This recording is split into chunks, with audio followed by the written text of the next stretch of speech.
Advanced degenerative disc disease that results in spondylolisthesis is a condition where the disc degenerates, resulting in a loss of disc height, causing instability, and one vertebra to slip forward over another one below it.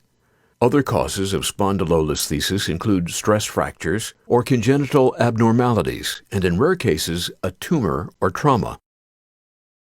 Degenerative spondylolisthesis is a consequence of the aging process, in which the bones, joints, and ligaments in the spine grow weakened and become less able to maintain the alignment of the spinal column.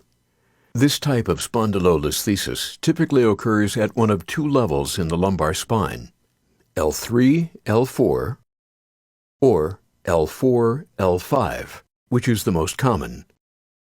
Degenerative spondylolisthesis is more common in people over age 50, and in particular among individuals over age 65.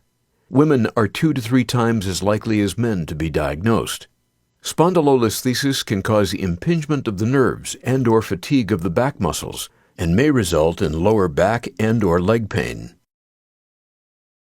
Symptoms of spondylolisthesis may include lower back and/or leg pain, sciatica, an aching pain in the hips, buttocks, and lower back that radiates into the back of the thighs and legs, a shuffling gait when walking, weakness in the lower extremities, abnormal posture. If you feel that you are experiencing any of these symptoms, you should see a physician for an accurate diagnosis.